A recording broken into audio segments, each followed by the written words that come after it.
Mari kita mempersiapkan terlebih dahulu Alkitab kita. Firman Tuhan yang akan kita renungkan bersama-sama pada kesempatan pagi hari ini diambil dari Injil Lukas pasal 16 ayat 19 sampai dengan 31.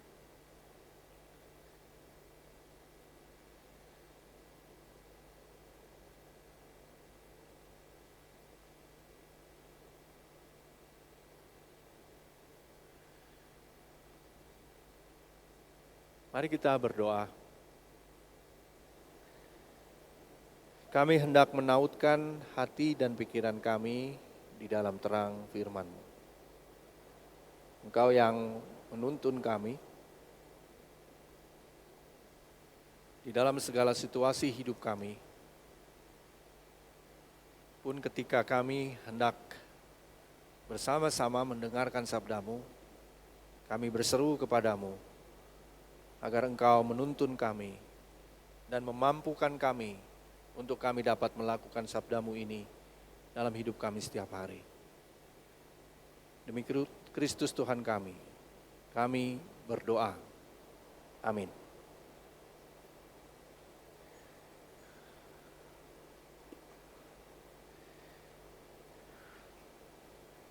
Lukas 16 ayat 19 sampai 31. Ada seseorang yang kaya, yang selalu berpakaian jubah ungu dan kain halus, dan setiap hari ia bersukaria dalam kemewahan. Ada pula seorang pengemis bernama Lazarus, badannya penuh dengan borok, berbaring dekat pintu rumah orang kaya itu dan ingin menghilangkan laparnya dengan apa yang jatuh dari meja orang kaya itu. Malahan anjing-anjing datang dan menjilat boroknya. Kemudian matilah orang miskin itu, lalu dibawa oleh malaikat-malaikat ke pangkuan Abraham.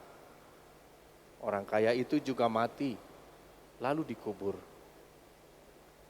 Sementara ia menderita sengsara di alam maut, ia memandang ke atas dan dari jauh dilihatnya Abraham dan Lazarus duduk di pangkuannya. Lalu ia berseru, "Bapa Abraham, kasihanilah aku, suruhlah Lazarus supaya ia mencelupkan ujung jarinya ke dalam air dan menyejukkan lidahku, sebab aku sangat menderita dalam nyala api ini." Namun Abraham berkata, "Anakku, ingatlah bahwa engkau telah menerima segala yang baik sewaktu hidupmu, sedangkan Lazarus segala yang buruk. Sekarang di sini ia mendapat hiburan dan engkau sangat menderita. Selain itu, di antara kami dan kamu terbentang jurang yang tak terseberangi, supaya mereka yang mau pergi dari sini kepadamu, ataupun mereka yang mau datang dari situ kepada kami, tidak dapat menyeberang." Kata orang itu, "Kalau demikian, aku minta kepadamu Bapa, supaya engkau menyuruh dia ke rumah bapakku, sebab masih ada 5 orang saudaraku, supaya ia memperingatkan mereka dengan sungguh-sungguh agar mereka pun tidak masuk kelak ke dalam tempat penderitaan ini." Tetapi kata Abraham, "Mereka memiliki Musa dan para nabi, hendaklah mereka mendengarkannya." Jawab orang itu, "Tidak, Bapa Abraham. Tetapi jika ada seseorang yang datang dari antara orang mati kepada mereka, mereka akan bertobat." Kata Abraham kepadanya, "Jika mereka tidak mendengarkan Musa dan para nabi, mereka juga tidak akan diyakinkan, sekalipun oleh seorang yang bangkit dari antara orang mati." Demikianlah sabda Tuhan. Bapak, Ibu, dan Saudara yang menyapa kita pagi hari ini. Berbahagialah kita semua yang mendengarkannya, memelihara serta melakukan dalam hidup setiap hari. Haleluya.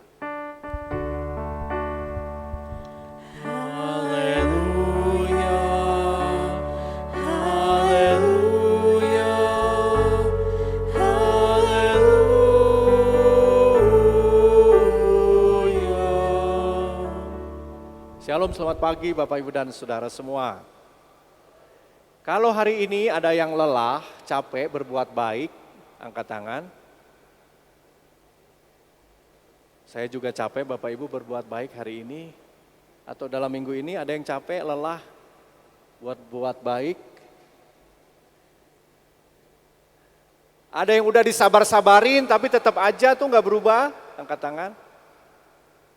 Yang di rumah, Bapak Ibu boleh ikut angkat tangan dengan saya juga sedang merasakan kelelahan.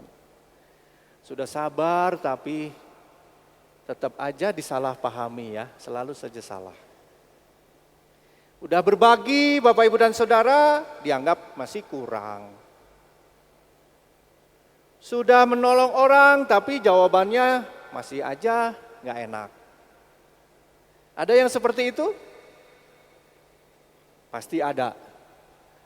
Dan ketika kita menghadapi situasi seperti itu Bapak Ibu dan Saudara yang terkasih, kita lalu merasakan kelelahan, kita lalu merasakan kekecewaan, kita lalu berkata untuk apa saya peduli lagi kalau seperti ini. Rasa-rasanya lebih baik, sudahlah, lebih baik diam, tidak usah berkomentar apapun. Tetapi justru disitulah Bapak Ibu dan Saudara hati kita diuji.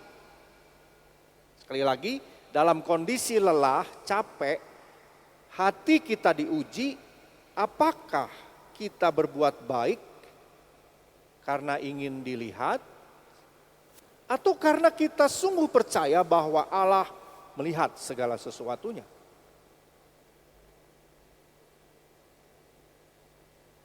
Jadi sekali lagi kita diuji, apakah kita tuh berbuat baik selama ini, sabar, menolong, itu ingin dilihat atau karena kita percaya bahwa Allah Maha melihat. Kita mau belajar dari sosok atau tokoh yang disampaikan dalam Injil Lukas yang Yesus sampaikan. Ada kontras yang tajam Bapak Ibu dan Saudara. Di satu sisi kita melihat ada sosok seseorang yang kaya. Tidak disebutkan namanya. Tetapi sosok seseorang yang kaya ini hidupnya mewah. Pakaiannya disebutkan di sana pakai pakaian jubah ungu dan kain halus. Ini lambang kemewahan, kemegahan. Bahkan dia makan juga pesta. Jadi ini orang yang memang digambarkan hidupnya mewah, makanannya pun luar biasa. Di satu sisi lain Bapak Ibu dan Saudara ada seorang miskin yang namanya Lazarus. Dilukiskan di sana Lazarus itu badannya penuh dengan luka, penuh dengan borok. Dan ia berada di depan pintu gerbang atau pintu rumah dari seseorang yang kaya ini. Lazarus ini tidak banyak berharap Bapak Ibu dan Saudara. Dia hanya meminta berharap siapa tahu masih ada sisa dari pesta itu. Atau remah-remah yang jatuh dari meja pesta itu. Dia hanya berharap itu Bapak Ibu dan Saudara. Tapi yang lebih ironi lagi, hanya beberapa langkah saja orang yang miskin dengan seseorang yang kaya ini, hanya beberapa langkah saja jaraknya, tetapi rasanya seperti bumi dan langit, jauh sekali. Lazarus bisa melihat makanan yang enak di atas meja, tapi dia tidak pernah bisa punya akses untuk merasakannya. Orang yang kaya ini pun bisa melihat Lazarus, tetapi ia tidak mau peduli dengan Lazarus. Hatinya beku. Jaraknya dekat, tetapi rasanya jauh. Ini bukan kisah cinta jauh di mata, dekat di hati, bukan. Tapi ini kisah tragis Dilanjutkan oleh Tuhan Yesus ceritanya. Ketika keduanya meninggal dunia, apa yang terjadi? Ceritanya berbalik.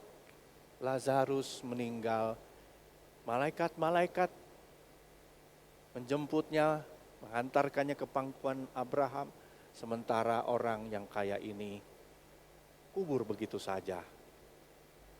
Bahkan dikatakan di sana, tempat kehormatan justru ditempati oleh Lazarus, sementara seseorang yang kaya itu jatuh ke dalam penyiksaan dan penderitaan yang kekal. Tentu saja Bapak Ibu dan Saudara, yang dimaksud orang kaya di sini bukan secara letterlah orang-orang kaya kita semua, begitu juga orang yang miskin, kita juga nggak punya uang, kita nggak punya pekerjaan, bukan itu Bapak Ibu dan Saudara. Orang yang kaya ini adalah lambang hati yang terikat pada ego. Orang yang kaya ini adalah lambang kesenangan dunia. Ia mengenakan pakaian warna ungu tetapi rohnya telanjang. Tubuhnya pakai pakaian tetapi rohnya telanjang dari kasih. Sementara orang yang miskin atau Lazarus, Bapak Ibu dan Saudara, adalah lambang iman yang sederhana. Iman yang penuh harap. Hatinya Lazarus itu penuh harap. Mengharapkan tidak banyak-banyak, hanya remah-remah saja. Oleh karena itu, kalau kita tahu makna kata Lazarus, nama Lazarus itu artinya Allah Sang Penolong.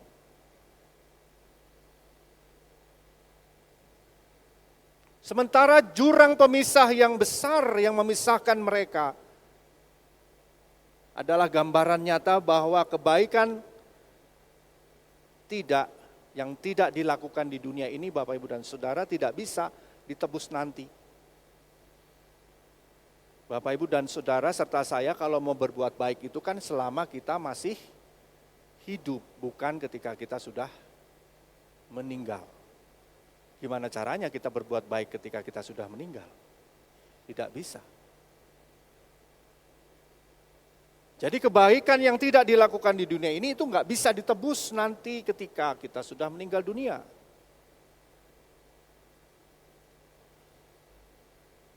Yang kemudian Bapak Ibu dan Saudara, cerita ini juga bukan soal surga dan neraka. Bukan mau nakut-nakutin. Tetapi Yesus memberikan kisah ini atau Injil Lukas menyajikan kisah ini untuk mengkritik, menggugat struktur sosial yang timpang pada saat itu. Orang-orang yang kaya melambangkan kaum elit, para pembesar yang berpesta di atas penderitaan orang yang miskin. Bapak, Ibu, dan Saudara, akhir-akhir ini kita juga diramaikan dengan kasus seperti itu ya. Banyak orang yang sudah tidak punya rasa malu, tidak punya etika, flexing sana, flexing sini, memamerkan kekayaan, kemewahan, tanpa punya rasa empati. Seperti orang yang kaya dalam cerita ini. Lazarus di depan mata tidak kelihatan. Rasanya jauh sekali. Kritik terhadap struktur sosial yang timpang ini melalui Yesus menegaskan bahwa Allah membalikkan keadaan. Di dunia memang orang itu kaya, tetapi Allah justru menyanjung yang tertindas. Artinya apa? Pesannya apa Bapak Ibu dan Saudara? Bukan kita nggak boleh kaya, kita harus miskin, bukan itu. Tetapi pesannya adalah berbuat baik Bapak Ibu dan Saudara bagi kita yang pengikut Kristus adalah inti dari iman. Jadi berbuat baik itu bukan pilihan. Kadang-kala kita memisahkan, kita sudah beriman, kita berbuat baik, memisahkan antara iman dan perbuatan. Padahal iman dengan perbuatan baik itu harus menjadi satu. Bahkan perbuatan baik itu juga adalah inti dari iman. Orang tidak perlu tahu kan Bapak Ibu dan Saudara siapa kita. Di masyarakat umum apakah Bapak Ibu harus mendeklar diri sebagai orang Kristen? Tidak harus. Kelihatan dari perbuatannya. Jadi kalau tadi pagi, kebaktian pertama saya cerita tentang ibu-ibu yang penjual gorengan, saya juga mau cerita itu. Jadi ada ibu-ibu penjual gorengan, tentu saja bukan ibu-ibu KPP kita ya, bukan. Juga bukan Ibu Aida yang gorengannya terkenal enak, bukan. Jadi ibu-ibu ini menjual gorengan dan setiap kali ada sisa gorengan, itu Bapak Ibu dan Saudara, dia sisakan dan dia berikan kepada anak-anak jalanan, entah siapapun itu. Lalu saya bertanya kenapa dibagikan? Karena memang sudah tidak laku, oke ya. Tapi persoalannya ternyata bukan itu. Ibu ini bilang, kalau saya memberi kepada anak-anak ini, dan anak-anak ini kenyang, maka saya juga kenyang. Tapi kan rugi Bu, kata saya ya. Rugi karena untung ibu jadi berkurang. Ya tidak masalah. Tidak masalah untung itu berkurang. Yang penting anak-anak ini kenyang. Lalu ibu ini bercerita lagi, ada satu peristiwa yang menarik katanya. Suatu hari anak-anak yang selalu saya kasih sisa gorengan ini sudah bekerja dan berhasil. Ya, jalan hidup seseorang tidak ada yang tahu ya Bapak Ibu. Lalu dia datang kembali mencari si ibu itu dan berkata, "Ibu, terima kasih gorengan yang ibu kasih dulu itu memberikan saya semangat. Memberikan saya kepercayaan kembali bahwa masih ada orang yang baik di dunia ini." Bapak Ibu dan Saudara, barangkali kita pun bisa seperti itu. Dari tindakan-tindakan kecil yang kita lakukan yang mungkin menurut kita itu hal sepele sih, berapa harga bakwan, pisang goreng, mungkin 1.750 ya, 5.003 atau 10.003. Berapa sih angkanya gitu harganya, tapi di dalamnya itu ada nilai yang orang lain bisa merasakan. Dari setiap kebaikan kecil yang kita lakukan Bapak Ibu dan Saudara. Hari ini banyak Lazarus di antara kita. Banyak. Keputusan untuk berbuat baik itu ada dalam diri kita. Apakah kita memilih untuk menutup hati kita atau menjadi seperti ibu penjual gorengan tadi. Yang tidak terlalu memikirkan untung dan rugi, tetapi dia melakukan itu dengan tulus. Dan ternyata hal kecil itu berbuah besar dalam kehidupan si anak ini. Bagi dunia ini Bapak Ibu dan Saudara, barangkali sepiring nasi untuk orang yang kelaparan itu enggak ada artinya. Senyum sapa itu juga tidak ada artinya. Sepasang telinga untuk mendengarkan orang berkeluh kesah juga mungkin itu hal yang biasa. Tetapi di mata Tuhan itu berharga Bapak Ibu dan Saudara. Saya mengutip dari Galatia 6 ayat 9. Tuhan melihat dan oleh karena itu janganlah kita jemu-jemu berbuat baik. Karena apa? Karena apabila sudah datang waktunya kita akan menuai jika kita tidak menjadi lemah. Jadi rupanya kita semua dinasehati oleh firman Tuhan hari ini. Jangan berhenti berbuat baik. Kalau lelah barangkali boleh ya Bapak Ibu. Kalau capek mah istirahat we heula. Reureuh heula. Udah reureuh sebeuh lagi. Itu luar biasa. Boleh kita istirahat tetapi jangan berhenti melakukan kebaikan sekecil apapun. Orang kaya yang dalam cerita Injil hari ini itu bukan gagal karena dia kaya, bukan.